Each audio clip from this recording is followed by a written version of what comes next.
Հաջորդ խումբ հարցերը ուղղված են Հայաստան դաշինքի ներկայացուցչին։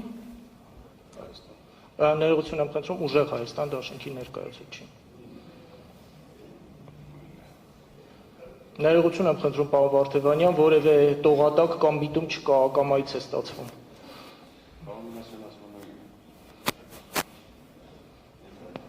Պարոն Մինասյանի դիտարկումը կարող ենք հիմա այս պահին չդիտարկել, բայց բարձր դատարան մի հանգամանք ընդգծեմ, այսօր ինձ զանգվածային լրատվության միջոցների ներկայացուցիչները ձեր կողմից այդ հանգամանքը որպես հարցադրում ներկայացրեցին։ Բոլոր դեպքերում սահմանադրական դատարան ընտրական վեճը իրավաքաղաքական բաղադրիչ ունի։ Ներկայացնում եմ ուժեղ Հայաստան կուսակցությունների դաշինքին, լսում եմ հարցադրումը։ Պարոն Վարդևանյան, առաջին հարցս կրկին վերաբերում է այս դահլիճում երկարատև քննարկման առարկա դարձած ընտրական տեղամասերում քվեարկության արդյունքներին։ Երրորդ այս պահին 12 կոտորակ 13-ը թողնում ենք մի կողմ։ Խոսքը վերաբերում է 35 կոտորակ 65 եւ 10 կոտորակ 51 ընտրական տեղամասերին, որտեղ քվեարկության արդյունքները, գիտենք, ԿԸՀ նախաձեռնությամբ անվավեր են ճանաչվել ընտրությունների արդյունքները։ Մինչ հարցս ուղղել է երկու շատ կարճ երկար եմ գրել, բայց կփորձեմ համառոտ ձևակերպել, ասելիքս մեջբերում անեմ, հետո հարցս ձևակերպեմ։ Տեսեք, թիվ 35 կոտորակ 65 ընտրական տեղամասի մասով մեջբերում եմ կատարում ուժեղ Հայաստան կուսակցությունների դաշինքի վստահված անձ Լուսինե Ավագյանի գրառումից Գրանցամատյանում։ Ժամը 20:02 րոպեին տեղամասերի դուռը չի փակվել, ժամը 20:44 րոպեին ներկայացել եմ ընտրատեղամաս հաշվարկի մասնակցելու, սակայն տեղամասի դուռը դեռևս չի փակվել։ Հանձնաժողովի նախագահը հրաժարվում է ընտրական տեղամասի դուռը փակելուց, ժամը 20:55-ի դրությամբ ընտրատեղամասի շենքում մուտքից դժվարությամբ հասա ընտրատեղամասի սենյակ, ամբողջ միջանցքը զինվորներով լցված էր։ Մի խոսքով ասելիքն այն է, որ ժամը 20-ից հետո քվեարկությունը շարունակվել է, զինվորներն են քվեարկել։ Հաջորդ ընտրական տեղամասը թիվ 50 կոտորակ 51 ընտրական տեղամասն է։ Մեջբերում։ Թիվ 10 կոտորակ 51 տեղամասային ընտրական հանձնաժողովի Գրանցամատյանում գրառումը կատարվել է ուժեղ Հայաստան կուսակցությունների դաշինքի վստահված անձ Շուշան Ադամյանի կողմից։ Կրկին նույնաբովանդակ է, բայց կցանկանամ բարձրաձայնել այնուամենայնիվ, այստեղ կոնկրետ թիվ է նշվել։ Ժամը 20:00-ի դրությամբ տեղամասի տարածք է բերվել 250 զինվոր եւ 20:10-ի դրությամբ դեռևս տեղամասում են գտնվում 75-ից ավելի զինվորներ։ Ժամը 20:50-ի դրությամբ տեղամասում են գտնվում դեռ 52 զինվորներ եւ քվեարկության գործընթացը շարունակվում է։ Վերաբերելի մյուս հարցերը ես կուղեմ իհարկե պատասխանողի ներկայացուցիչներին, այս կոնտեքստում, այս համատեքստում իմ հարցը, որն ուղղված է ձեզ, հետեւյալն է։ Պահանջել եք արդյոք անվավեր ճանաչել նշված երկու ընտրական տեղամասերում քվեարկության արդյունքները, հաշվի առնելով նաև վերոնշյալը։ Շնորհակալություն հարցադրման համար բարձր դատարան, մեր կողմից ուղիղ արձանագրումը անվավեր ճանաչելու տեսանկյունից, որը ներկայացրել են կենտրոնական ընտրական հանձնաժողովին, հանդիսացել է 12 կոտորակ 13 ընտրական տեղամասի վերաբերյալ արդյունքները, որի վերաբերյալ նաև ԿԸՀ-ի արդեն բազմիցս քննարկված 258-ա որոշման մեջ հիշատակում կա։ 35 կոտորակ 65 որոշման վերաբերյալ նշումը կար, գրառումը կար, ընտրատարածքային ընտրական հանձնաժողովի համապատասխան որոշման մեջ էլ հիշատակումը կա մեր կողմից վստահված անձի կատարված գրառման։ Մենք հարցին դիտարկում ենք ուրիշ տեսանկյունից։ Մենք այդ հանգամանքը որպես փաստարկ ենք հենց օգտագործում, նաև ամփոփիչ ելույթում ենք ներկայացնելու, որ կենտրոնական ընտրական հանձնաժողովը ուներ բոլոր հնարավորությունները բացառելու համար, որ 20:02-ին հաջորդած ժամանակահատվածում այդ իրավիճակը լիներ։ Իդեպ նաև հենց մեր գործընկերը բավականին կարևոր արձանագրում էլ արել է, ինքը զգուշացրել է, բայց իրեն չեն լսել։ Հիմա այդ նույն ընտրական տեղամասի նախագահի ինչի համար չի արձագանքել մեր վստահված անձի հարցին, դա հենց ամբողջ խնդիրն է։ Ինչ վերաբերում է երկրորդ ընտրական տեղամասի վերաբերյալ հանգամանքին, առանձին դրա վերաբերյալ գործողություններ չենք իրականացրել, եւ այստեղ նաև մի հանգամանք եմ ուզում բացահայտել բարձր դատարանին։ Մեր կողմից թվով 6 հայցադիմումներ են ներկայացվել վարչական դատարան, որոնցից 3-ի վերաբերյալ նաև համապատասխան բողոք ենք ներկայացրել, քանի որ վարչական դատարանի գործողությունների հետ կապված իսկապես ինչպես այսպես ասած հիշատակվել էր ԿԸՀ հայտարարության մեջ տակտիկական որոշակի գործողությունների շղթա էինք նկատել վարչական դատարանի կողմից, դրան առանձին կանդրադառնանք, եթե հարցը լինի, բայց ամփոփելով ձեր հարցադրման պատասխանը, կոնկրետ մեր գործողությունները վերաբերել են հենց դրանց, բայց բարձր դատարան, սա էլ եմ ուզում արձանագրել, եթե նայենք այն թվային պատկերը, մեր կողմից ներկայացված ընտրական տեղամասերի արդյունքները, եթե անբավեր ճանաչվեին եւ պայմանական այդտեղ լիներ վերաքվեարկություն, դրան գումարում ենք այլևս 3 ընտրական տեղամասերը, որոնց Պարոն Վարդևանյան, ներողություն եմ խնդրում ձեզ ընդհատելու համար, շատ լավ հասկանում եմ ինչ եք ասելու, ես այդ հարցերը կրկին եմ ասում, կուղեմ ԿՀ ներկայացուցիչներին, ձեր պատասխանը այս պահին ինձ համար հստակ է, առնվազն ինձ համար։ Հաջորդ հարցս հետևյալն է, ձեր ելույթի շրջանակում, երբ ներկայացրեցիք ուժեղ Հայաստան կուսակցությունների դաշինքի դիմումում նշված հանգամանքները, վկայակոչեցիք նաև այն հանգամանքը, որ առանձին ընտրական տեղամասերում վստահված անձինք բացակայել են։ Կարող եք կոնկրետ թվարկել այդ ընտրական տեղամասերի համարները, եթե ոչ գոնե դրանց ընդհանուր թիվը նշել։ 11 բարձր դատարան, որը նաև տեղ է գտել կենտրոնական ընտրական հանձնաժողովի կողմից ներկայացված փաստաթղթում, իդեպ այդ 11 ընտրական տեղամասերում ընդհանրապես որևէ վստահված անձ չի եղել։ Իդեպ դա հենց կենտրոնական ընտրական հանձնաժողովի պաշտոնական ներկայացրած փաստաթղթից է, որի տվյալները կարծես Տիկին Հովհաննիսյանը երեկ նաև հրապարակեց։ Այսինքն առհասարակ որևէ կուսակցության դաշինքի վստահված անձ հիշյալ 11 տեղամասերում չի եղել։ Այո, բարձր դատարան եւ մեր դիտարկումը դրա վերաբերյալ նաեւ, որ նշված 11 ընտրական տեղամասերի ընտրական օրենսգրքի վերահսկողական մեխանիզմների տեսանկյունից մեղմ ասած խնդրահարույց։ Շնորհակալություն։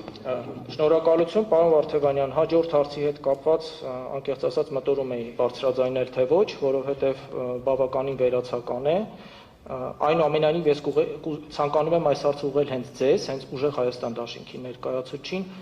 ակնկալելով հնարավորինս լակոնիկ պատասխան, որովհետև այս հարցի պատասխանը կարող է ժամեր տևել։ Ձեր կարծիքով, ձեր դիրքորոշմամբ,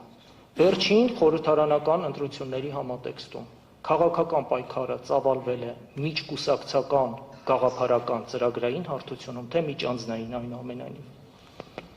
Բարձր դատարան, որպես ուժեղ Հայաստան կուսակցությունների դաշինքի ներկայացուցիչ, կարող եմ ասել, որ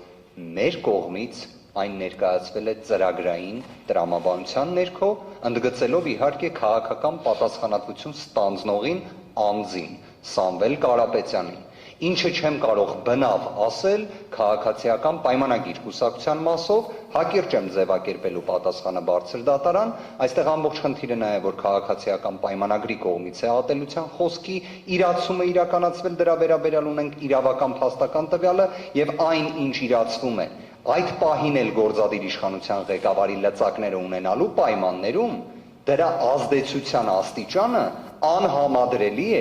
որևէ այլ ուժի կողմից նման բառամթերք ծրագրերից նման կերպ շեղվելու իրավիճակի հետ։ Իդեպ մենք կենտրոնական ընտրական հանձնաժողովի նիստի ընթացքում հենց դա ենք բարձրաձայնել։ Այնպես ինչպես գրվել է Սահմանադրական դատարանի 1606 որոշման մեջ, որ նախընտրական շրջանը դա ծրագրերի, քաղաքական գործողությունների պատկերացումների բախման ժամանակահատվածն է։ Ոչ թե այն ինչ տեղի է։ Այդ որոշմանը անդրադարձ կկատարվի նաև հիշյալ կոնտեքստում, բայց հարցի հասցեատերը այլ անց կլինի, այսինքն դուք գտնում եք, որ ուժեղ Հայաստան կուսակցությունների դաշինքը այնուամենայնիվ պայքարը ծավալել է բացառապես ծրագրային կամ գաղափարական հարթությունում։ Որի վերաբերյալ ունեցել ենք այնպիսի խոչընդոտներ, որոնք էական ազդեցություն են ունեցել ընտրության արդյունքների վրա եւ անհամադրելի են եղել Սահմանադրության 7-րդ հոդվածի հետ, դրա վառ օրինակներից մեկը հենց նույն Սամվել Կարապետյանի տնային կալանքի պայմանն է եւ այն քրեական հետապնդումների ինտենսիվությունը կոնկրետ կալանքը որպես խափանման միջոց կիրառելու միջնորդություններով զուգորդված։ Պատասխանը պարզ է, շնորհակալ եմ, ուժեղ Հայաստանին հարցեր չունեմ,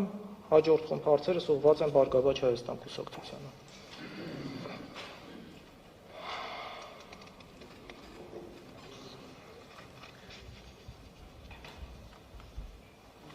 Պարոն Օրբելյան, երեք բավականին բուռն քննարկման առարկա դարձավ ձեր կողմից բարձր դատարանին ներկայացված փաստաթուղթը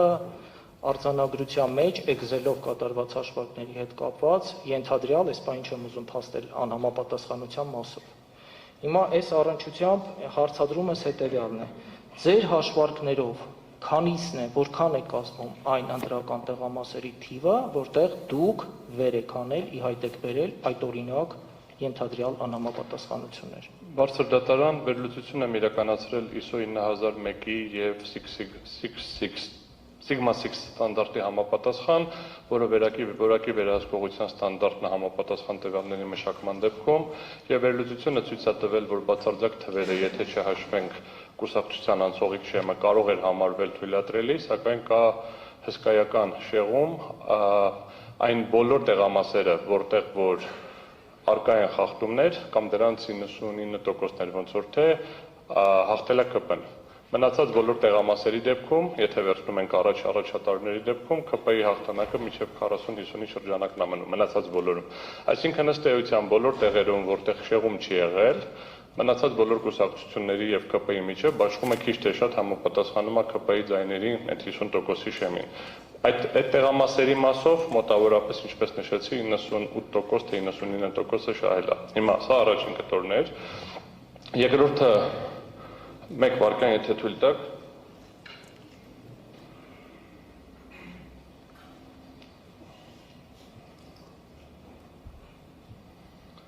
Ըստ էության եզրակացությունը եկել է, որ խախտումները այնպեսին են, որը հիմք է տալիս կասկածի տակ դնել ամբողջ գործընթացը զուտ այս շեղումների քանակի տեսակետից երկու կողմից, բացարձակ թվերը ինքնին խնդիր չէր լինի, եթե 4%-ի շեմը չլներ,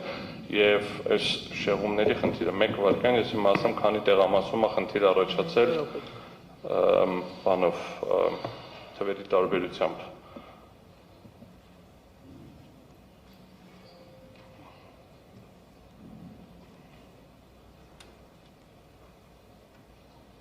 Ուրեմն 260 ներողություն սա ընդհանուր թիվն է 103 տեղամասում առաջացել է ավել քվեարկություն, 100 գումարած էլեկտրոնային եղանակով բանը բաների էլեկտրոնային քվեարկությունն էլի 101 եւ հեսա պակասնել ձեզ ասեմ քանիսը առաջացել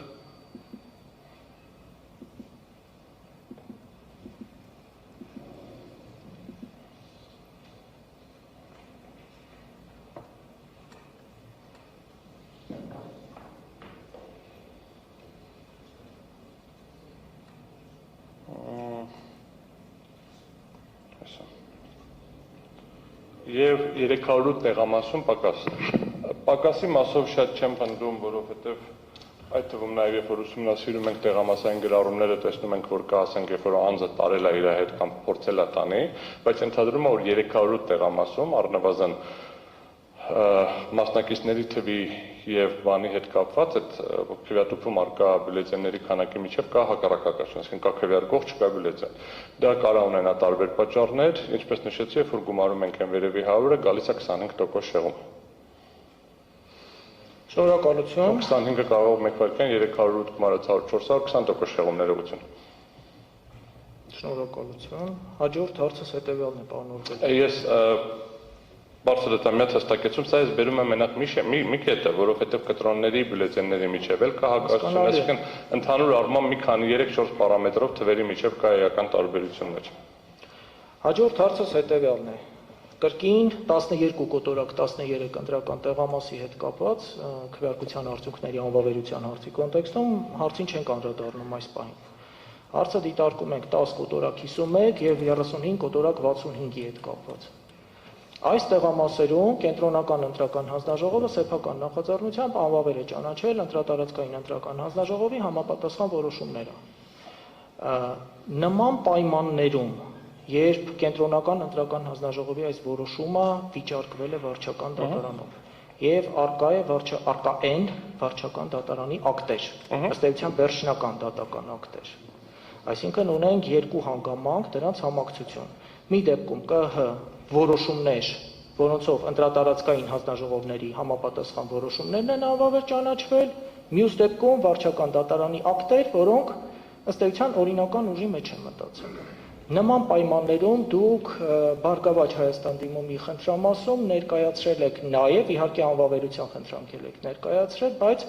անվավերություն եւ մանդատների պաշտպան կարգի սահմանում այս պահանջի կոնտեքստում։ Արդյոք ձեր դիտարկմամբ, ձեր պատկերացմամբ հասկանալի է, որ որոշելիքը, այսպես ասած, գնահատական տվողը վերջնական սահմանադրական դատարանն է։ Ձեր պատկերացմամբ նման պայմաններում մանդատների բաշխումն իրատեսական է։ Միանշանակ այո, բացատրեմ ինչի։ Բարձր դատարան ըստ էության մենք մեր դիմումում լրիվ ընկալելով, հասկանալով իրավական համակարգը եւ հասկանալով, որ որոշումներն են որտեղ վերանայվում եւ ինչ ընթացակարգով, խնդիր չենք դրել կենտրոնական ընտրական հանձնաժողովի այդ որոշումների բողոքարկման արդյունքում ընդունված ակտերը բարձր դատարանի կողմից վերանայելու։ Բայց բարձրացրել ենք երկու խնդիր, որով խնդրել ենք դատարանին այդ հարցերին անդրադառնալ, մեկը 48.1 հոդվածին կենտրոնական ընտրական հանձնաժողովի եւ դատարանի կողմից տված մեկնաբանությունն է, որը ֆունդամենտալ խնդիր ունի եւ եթե դատարանը կտա դրան սահմանադրեիրավական այլ մեկնաբանություն,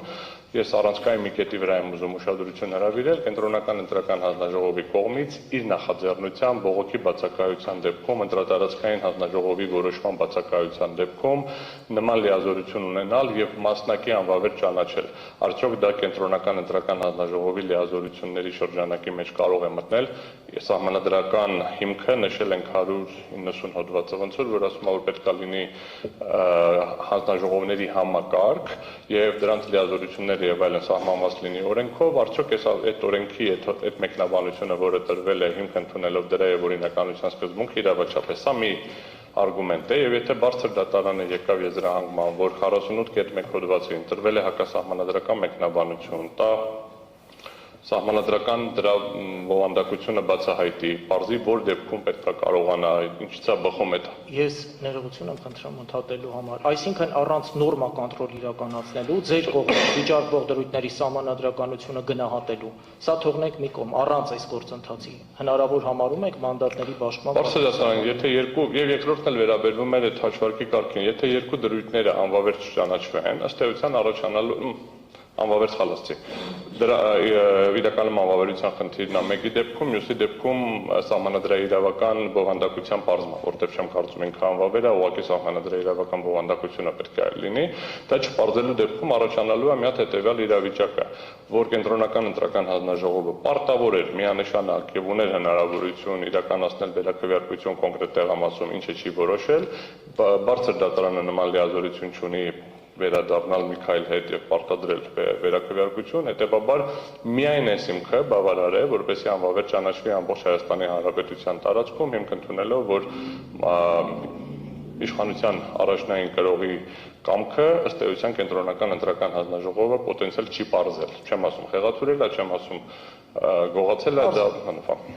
Այսինքն առանց ձեր կողմից եղող օրինադրույթների սահմանադրականության ստուգման նման գործընթացը անիրատեսական է այնուամենայնիվ համար։ Բարձր դատարան մեր դիմումում այլ հիմքեր Պարզ է։ Շնորհակալություն պարոն Օրբելյան, այս պահին ձեզ հարցեր չունեմ։ Հիմա չէ, մի վարքյամ անշատի։ Բարձր դատարանի ներողություն հազում է բանը։ Նայեք, հետևյալն է խնդիրը, մենք ներկայացրել ենք պահանջը, մեր հիմնավորումները 3 կտորով են։ Առաջինը վերաբերվում է այդ ամբողջին եւ բարձր դատարանը կարող է նաեւ մեկնաբանել իր լիազորությունների շրջանակը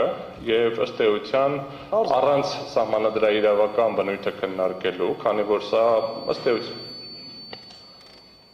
ըստ էության առաջին ատյանի դատարանն է քննության տրամաբանության միջոց։ Առաջին, որովհետև փաստի դատարանը քննարկում ենք, վեճ ենք քննարկում։ Եվ այս վեճի քննարկման շրջանակներում երրորդ տարբերակը այն է, որ բարձր դատարանը իր լիազորությունների վերաբերյալ որոշում ընդունելով որոշի, որ կաշկանդված չի վարչական դատարանի իր լիազորությունների շրջանակում մտնող հարակից մտնող որոշումներով եւ ըստ էության գնահատի առանց գնահատելու դատարանի որոշման իրավաչափությունը մնացած բոլոր հանգամանքները հաշվի առնելով գնահատի համապատասխանաբար տվյալ փաստը արդյոք կարող էր թե ոչ, որովհետեւ բողոքարկվել է կոնկրետ ծավալով, կոնկրետ շրջանակներում դատարան այդ շրջանակների շուրջ Շնորհակալություն պարոն Օրբելյան, պարոն Շատյան,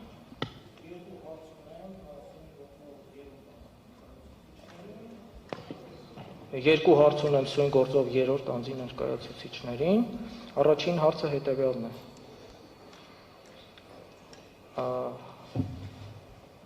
Տիկին Գալյանը ներկայացնելով երրորդ անձի դիրքորոշումը, եթե ինչ-որ տեղ կսխալվեմ ձևակերպումների մեջ, խնդրում եմ շտկել ու կատարել Տիկին Գալյան։ Բարգավաճ Հայաստան կուսակցության ընտրացուցակի Բարգավաճ Հայաստան